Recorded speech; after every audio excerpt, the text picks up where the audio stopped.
नरवरा इष्टि नाम स्मरो गोपारा स्वजनो शताम क्षिति भुजा। ध्यान भगवान कन्हैया ने आघासुर, बकासुर, धेनुकासुर, तृणावर्त, अरिष्टासुर, केशी, पूतना अनेक अनेक राक्षसों का संहार कर रहा। लेकिन भगवान कन्हैया का जो सबसे बड़ा दुश्मन है कौन? कंस। तो कंस नहीं मारा। तो एक दिन कंस की नगरी में पहुंचे हैं कौन? नारद जी। और नारद जी बोल गए कहा कंस क्या हाल चाल है?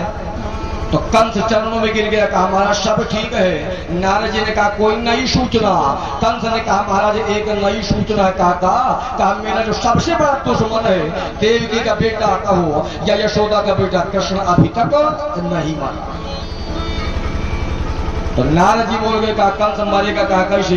कहा तुम अपने मथुरा में धनुष्य की लीला रचवा, धनुष्य की लीला रचवा लो और चाड़ूर और मुष्टिक जैसे पहलवान को ला लेना और नंद बाबा के दोनों बेटों को नंद बाबा के सहित मथुरा बुला लो तो कृष्ण बलराम को मथुरा में मरवा डालना। तो कंस ने नारद जी के चरणों में प्रणाम किया, कहा महाराज बात तो सब सही, परंतु कृष्ण बलराम को लेने कौन जाएगा? काका ही। कंस बोल गया कहा हमारे बात तो यह है काका। कंस बोल गया कहा बाबा जो भी आज तक मेरा संदेशा लेकर के कृष्ण के पास गया है तो लौट को मोह लगे संदेश सुना नहीं हो गफा है।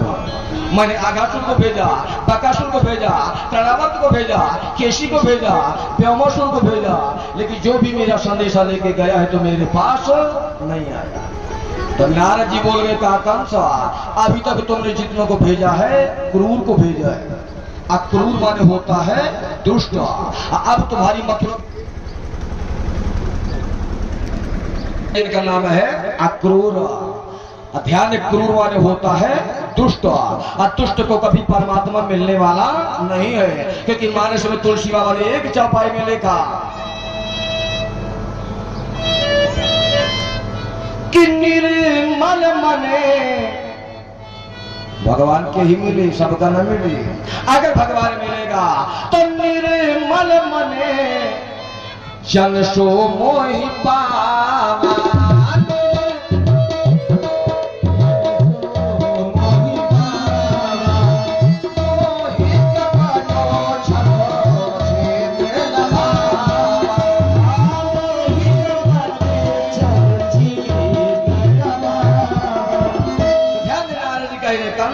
अब तुम्हारी मथुरा में एक रहता जिनका नाम है अक्रूर। ध्यान दे, इसके बाद नारद जी स्वयं गए इसके पास अक्रूर। नारद जी ने सोचा कि ऐसा ना हो शायद कंस के कहने पर अक्रूर कृष्ण बलराम को लेने न जाए। तो नारद जी गए और नारद जी ने अक्रूर जी के हाथ जोड़े, कहा भैया एक काम कर लो काका। कहा भैया मैं हनुमत। ध्यान, नारद जी बताए अक्रूर जी से। नारद जी ने कहा अक्रूर कहा भैया मैं हनुमत पल कर आया हूँ इस लंकेश कंस की लंका में। अब तुम भी तो भक्त विभीषण हो इस मथुरा रूपी लंका में। तो अक्रूर ने कहा नारद मेरे आदेश क्या है? बोले इसलिए वही अब कार्य करो कि जिससे भूभार हरण हो गए भैया। अब भगवान कृष्ण मथुरा आवे ये राक्षस का शीघ्र मरण हो।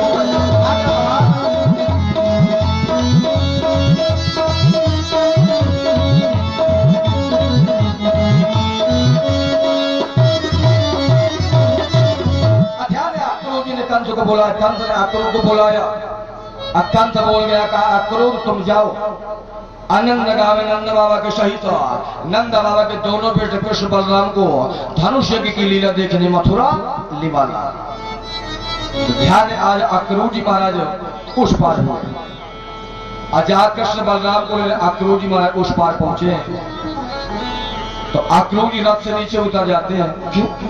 क्योंकि अक्रूर जी सोच रहे हैं कि मेरा परमात्मा इन्हीं गलियों से गुजरता होगा। जहां अक्रूर जी महाराज नंद बाबा के महलों में पहुंचे तो नंद बाबा ने जहां देखा आज अक्रूर जैसा महात्मा आया है, तो नंद बाबा ने आसन दे धोए चरण। जहां नंद बाबा ने अक्रूर का दर्शन किया तो नंद बाबा ने आसन दे धोए चरण, अब फिर चंदन ले बाबा तय मेहमान अवत कितना स्वागत हो गया। आज एक तरह की महंगाई में 45 रुपये किलो का शक्कर, 130 रुपये किलो का रिफाइंड, तो तर को घर में दूठा मेहमान आ जाए तो भैया धा भीतर धा बाहर, धा भीतर धा बाहर। तो घर वाली कहे फोड़ना की नहीं दे था, तो भैया की हिम्मत नहीं पड़े कि मोह दूठा साथी आ गए साथ की पढ़े वाले, तो तब 2 कप चाय बना दिया। और शायद भैया के मुंह से निकल जाए कि मोह दूसरा साथी है चाय बना दिया, तो महारानी का शक्कर या को यहाँ सब बढ़ा गया। चाय के पत्ती 3 दिन पहले से चिल्लाती हुई को नहीं पसी है, तब धोमा का पारे है जाकर धो लेना था, बना बना पिया खूब लगे दुकान से। तो शायद हमारा तुम्हारा साथी आ जाए तो 1 कप चाय से भेंट न हो चाहे तक वो हरी मारत रहा। बसाई क्या तरह के महापुरुष के 12 मदात के 11 बजे इनके भैया भौजी हजार पीला का पूरा वो कहते बेटी परेशान न हुआ, अब भगवती यहाँ से हम खा के आए हैं होटल से। वह कहती भौजी कौन परेशानी नहीं है, जै तक हाथ पाँव धो कर बैठा अब शुद्ध घी का हेलवा कर खा लेने नींद न पड़े। इनके